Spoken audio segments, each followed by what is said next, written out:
What's going on, guys? Welcome back to Love Shack, and today we've got a Banlist video I wasn't expecting to do at all. Just got home, was working, doing some stuff out today, and I had posted a video yesterday, so I'm like, okay, probably going to be the only one for a few days until Sunday, and then the Banlist gets dropped, and today's March 24th, so I guess it's not that shocking, but this list itself, I'm pretty interested to kind of go through and throw some thoughts out here, because I've already been reading online. There's some pretty polarizing opinions on this. Some people like it a lot, think it hits a lot of things that needed to be hit. Some people despise it and think it didn't do enough, and decks like Shadal didn't get hit enough. And I'll argue that, we've only had Shadal in the format for like a month and a half, and on top of that, with everything that's been going on with the coronavirus, not a lot of people have had a time to play, so some of the competitive events have been canceled. So let's just cool the jets a little bit on, crippling Shadal immediately. I think with Master Rule 5 taking effect in just a week or so, you're going to see a lot of decks kind of come into prevalence that weren't there yet, and hopefully be able to give it a little bit of a run for its money. So let's go through and just take a look at each one, starting with Steam the Cloak. So we're going to go through Forbidden first, obviously. I'm not shocked this is banned. It has crazy interactions with Needle Fiber, Liquefibrax, whatever the hell it's called. It's just way too good of a card, I think, and given the fact that they wanted to sort of get ahead of the curve on that, this doesn't shock me. This card needed it. The second one, I had a lot of tabs open, so bear with me here. Lunalight Tiger. Now, this is kind of insane because I agree with this hit, for the record. This deck was sort of starting to gain momentum. I played it for a while. Cheap plug there. I had a couple of deck profile videos for it. I ended up moving it all. I was a little bit nervous that the deck might get a hit, maybe like a slap on the wrist or something. I did not expect they would ban Tiger right away, but it's not a once per turn effect, and you can recycle it at least 4 or 5 times, with the Zephyros combo, with Yellow Martin, with all those other cards, and it's just really good, and it does kind of tie into a few other hits that we'll get to in a minute on the list. So Tiger to 0 shocks me, but I can't say I'm all that upset about it. First one that gets me a little bit confused is Destrudo. So Destrudo being banned, I guess I get it. Like, it's a good tuner, and it's a generically decent extender for pretty much anything that's playing Synchros. I think House of Champs in his video, too, had talked about how good it can be with, like, rockets and stuff. I don't know. I don't think it really needed the hit. That life point cost is decent enough of a restriction, and there's no real reason to think that it should be at 0. I get, like, putting it to 1 doesn't really do much because most decks only play 1 copy, but this hit did not feel necessary to me, and I don't think it's done enough to really warrant that. Unlike Glow Up Bulb, which I very much agree with, Glow Up Bulb is an insane card that gets even better with, Master Rule 5, that gets even better with Needle Fiber existing. Needle Fiber alone brings this out. It revives itself. You get like 3 free link pieces or whatever, synchro pieces. Sadly, we didn't get a chance to kind of play with that deck at full power, but Bulb had to go. I will miss it because it is one of my favorite cards, and I do think it's really fun to play with, but this hit does not surprise me. I think they hit it pretty much out of the park with bans, with the exception of Destrudo. And the last one that they banned was Spiral Master Plan. I hate Spiral. I am not at all shocked by this move, in terms of like, oh my god, they hit Spiral. But at the same time, if you're playing the deck or you just picked up Magician Souls a couple months ago, like, that sucks. Hopefully you can still get some value for them, or hopefully something else will come out. I just think Master Plan's way too good of a card, and it sort of allows Spiral now to play. And you'll see they also unlimited a piece for the deck. So I think Spiral will be fun, maybe rogue-ish, but I think Master Plan is a hit that was 100% necessary, so I'm really happy about that, even though Spiral wasn't like as good as it once was. Moving on to the limits, Danger Jackalope and Danger Tsuchinoko. So both of the Danger cards got hit to 1, in addition to Nessie, which is already there. Not a big fan of this one. These cards had already sort of seen a little bit less play with the semi-limits and stuff. It's splashable, so I get it, like, it's good, but I think probably was fine as is. Maybe they just wanted to get ahead of it preemptively because Jackalope can special from deck, Tsuchinoko can special itself. There's a lot of extenders, and we don't know what the playing field's going to look like when the Master Rule change goes into effect, but I don't think either of these hits were necessary. Like, I'm not outraged by them, but I do think you'll probably see sooner rather than later that you'll probably see a couple of these guys come back. Nessie being at 1 limits the engine's search power, and I think that's pretty prevalent.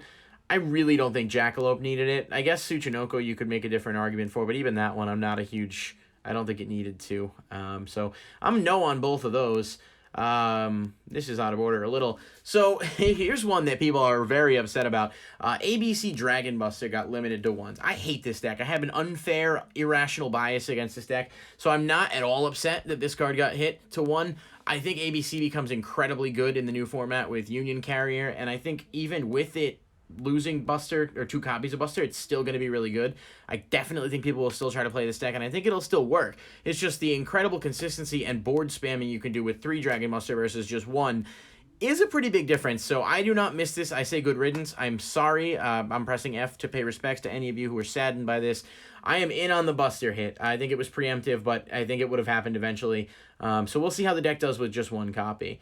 And then we've got, for the limited synchros, TG Hyper Librarian.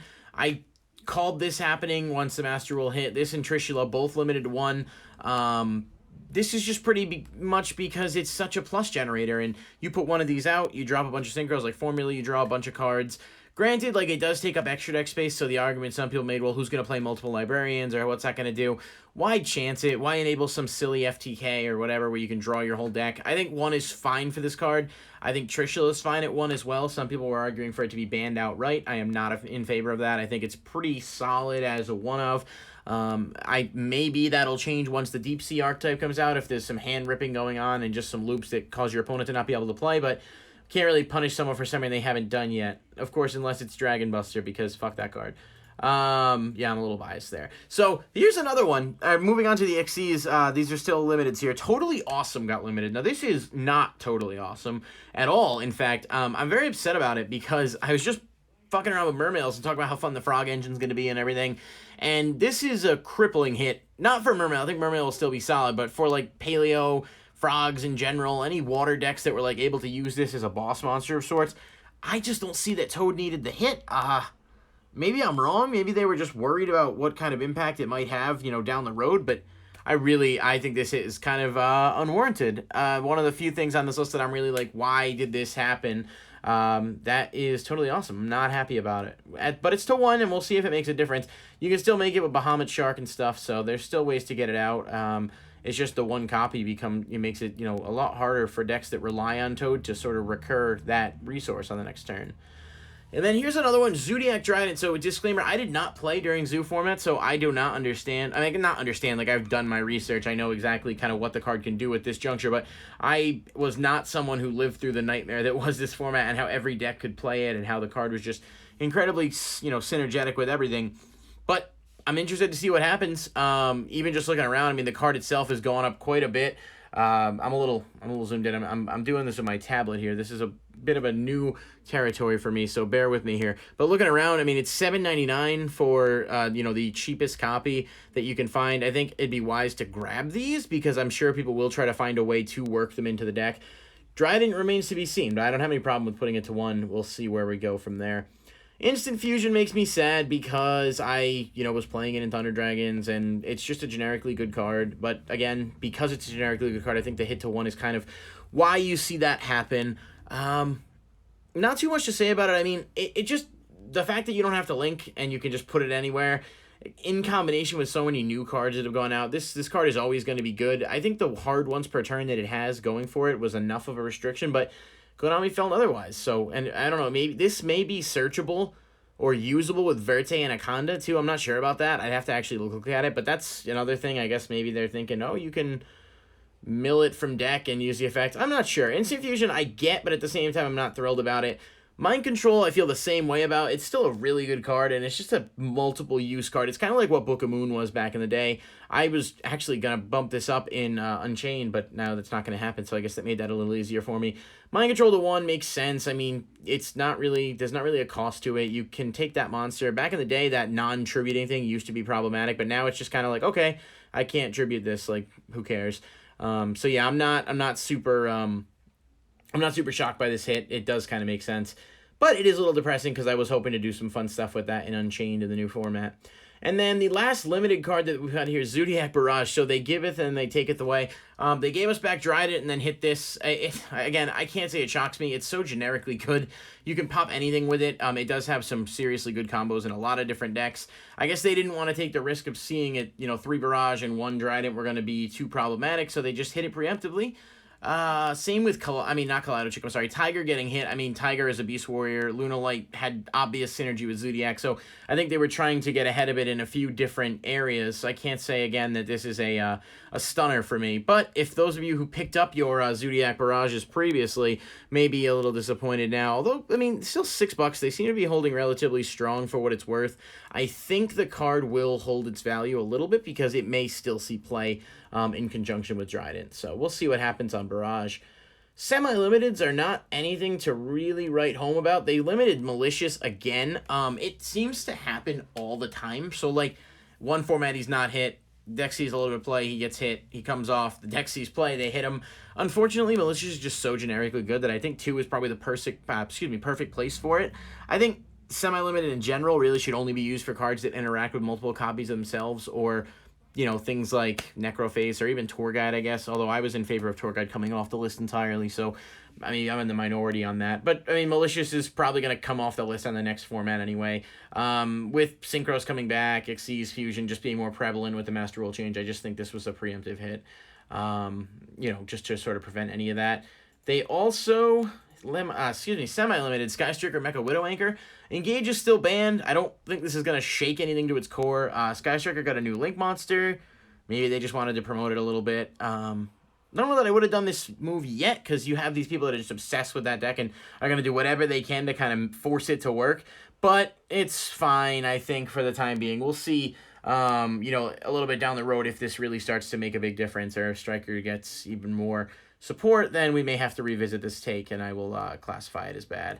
All right, and then for the Unlimiteds, Deep Sea Diva, again, I predicted this on the last Banlist video that it was going to come to 2. It did. I didn't get around to doing a third prediction video because I'm lazy and had a lot going on. I was going to put this as a pretty obvious lock that it was going to come to 3. They want to sell Eternity Code. They want to promote those upcoming things. It's just pretty much whatever. I don't think I love the card. I think it's awesome. I think it's great for Mermails, and I'm going to have to do new deck profile videos for all of the decks that I'm, playing right now and working around with this list, because it does kind of change them all dramatically. 3 Diva's a good move, and I'm pretty excited about it. Unfortunately, and I don't even know, again, this is sort of on the fly for me, so bear with me. It doesn't look like it's really moved a ton in terms of price. I mean, they're like, well, you got a few for $6 to $7. It's Duelist Saga, so I guess remains to be seen whether or not it's going to stay that high, or if it'll drop a little bit. But I do think the card will see play, for sure. A couple other ones. Drone is now unlimited, so that's pretty cool. With Master Plan banned, I don't think it's nearly as detrimental as it was. It's got some combos with Machine Dupe. We'll see if it does anything. Necroface always scares me because this card is toxic, but, I mean, unless somebody finds a way to break it. Gold Sark's at 1. Grinder Golem's banned. I mean, there's just not a lot of OTK potential, and maybe somebody will find a way to actually use this in a fun way. Metaphys, may get a boost from this if you play, like, a tier 12 deck. Your Metaphys deck just got a lot better with Necroface at 3, so just something to consider. And the last move that they made was Avarice to 3, another non-shocking move. It hasn't seen much play. I was a big fan of it when it first came back. I still like the card. I think in Unchained it's pretty good. It's got some synergy in decks that cycle through their deck pretty quick, but it really hasn't done much of anything. And as good of a card as it is, that 5 monster restriction is kind of tough to pull off sometimes. So I understand why they put it to 3. So I don't expect too much of a move on this. Although price-wise, you may see it spike a bit just because people want to have their play sets. So yeah, I mean, hopefully you guys did enjoy this video. It's a little unorthodox the way I filmed it. I'm working from a bit of a mixed setup right now, but I wanted to at least put some thoughts out about the ban list. I'm happy with it. I think they couldn't kill Shadal yet. I didn't want to see Meltdown get hit. I didn't want to see... not Meltdown, I'm sorry, Alistair get hit. Meltdown I would have been in favor of. Super Poly I would have been in favor of. Both cards I think, could have gotten a hit and been fine. But they decided not to go in that direction. So we'll see what happens there, whether or not that's problematic. But the next list is no sooner than June, so it's only going to be about a couple months. And I think we may end up getting a list sort of before WCQ season starts, or at least right around the time that the Battles of Legends set drops. So I don't know exactly how that lines up, but I think you'll see a bigger list next time. This sort of hit the necessary things. It didn't hit Super Poly. Again, I would have been fine with it going to 1. I'd argue it's also kind of a necessary evil, but I do understand the people that are like, yeah, no, you're wrong. It's problematic because you can't respond to it. So, bit of a mixed bag, but yeah, I mean, let me know what you guys think. Drop your comments down below. If you want to see more videos like this, or, perhaps a bit more cleanly put together, but that's on me. Hopefully everyone's doing well. Hopefully no one's decks were too crippled by this, unless you're playing like Lunalights or something. And I'll see you guys next time in the next video. Bye-bye.